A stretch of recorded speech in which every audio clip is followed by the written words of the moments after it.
ایک بہت ہی عالیشان اور خوبصورت محل میں 3 بہنیں رہتی تھیں، علیزہ، انزلہ اور کشف۔ یہ تینوں اتنی حسین تھیں کہ لوگ انہیں حسن کی ملکہ کہتے تھے۔ ان کی سب سے بڑی پہچان ان کا لباس اور فیشن کا منفرد انداز تھا۔ سب سے بڑی بہن علیزہ کو دنیا داری سے زیادہ اپنے کپڑوں اور سوئی دھاگے سے پیار تھا۔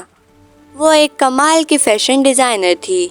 محل کے سب سے اوپری حصے میں اس کا ایک بڑا سا کمرہ تھا جو کسی عجوبے سے کم نہیں تھا۔ اس کمرے میں ہر طرف ریشم، مخمل اور نیٹ کے تھان بکھرے رہتے تھے۔ دیواروں پر ہزاروں طرح کے اسکیچز لگے ہوئے تھے۔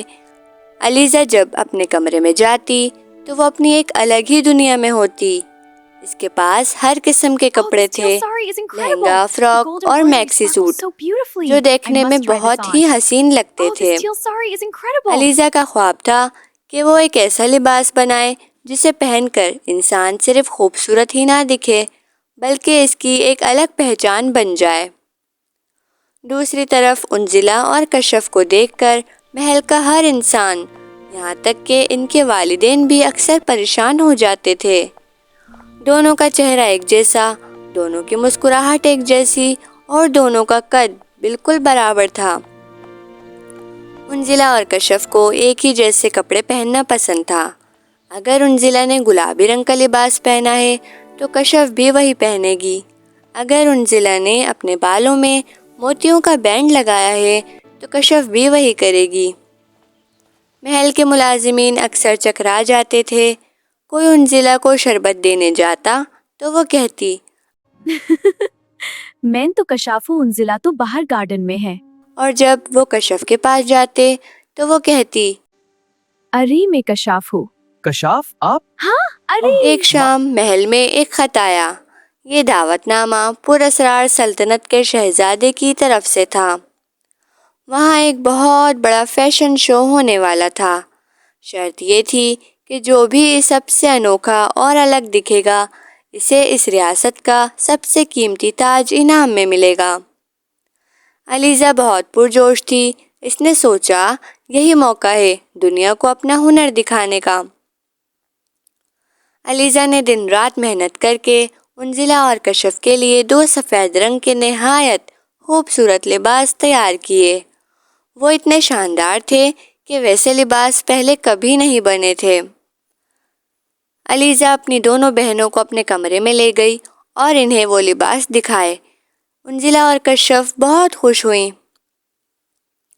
لیکن جب علیزہ دوبارہ اپنے کمرے میں آئی تو اس کے ہوش اڑ گئے۔ کمرے میں ہر طرف کپڑے اور دھاگے بکھرے ہوئے تھے اور وہ دونوں سفید لباس بھی غائب تھے۔ علیزہ بہت پریشان ہو گئی کیونکہ دوسرا لباس تیار کرنے کا وقت نہیں تھا۔ انزلہ اور کشف روتے ہوئے بولیں، دیدی اب ہم کیا پہنیں گے؟ علیزہ نے اپنی بہنوں کی آنکھوں میں دیکھ کر مسکراتے ہوئے کہا، فیشن صرف کپڑوں میں نہیں، دماغ میں ہوتا ہے۔ میرے پاس ایک ترکیب ہے۔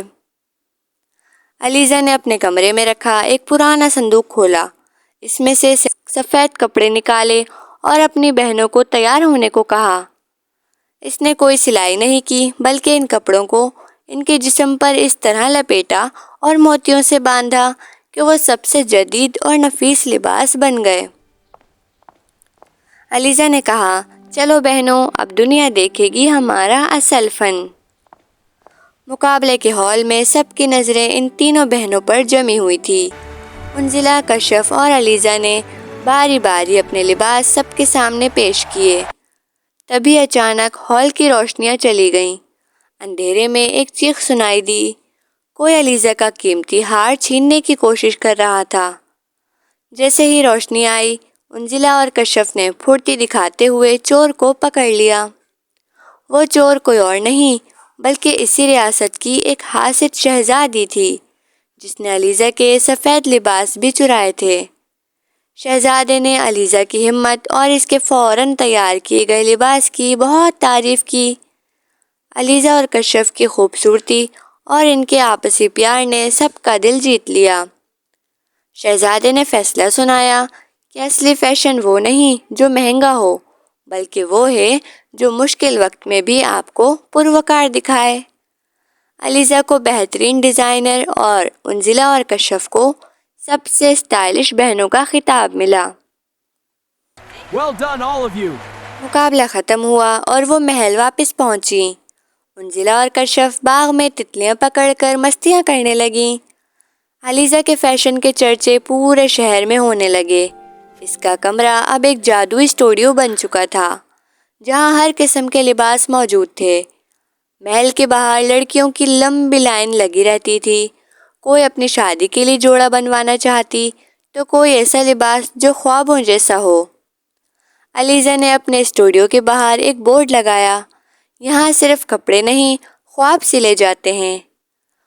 انزلہ اور کشف اب علیزہ کی ماڈل بن گئی تھی اور تینوں بہنیں خوشی خوشی ہمیشہ رہنے لگیں۔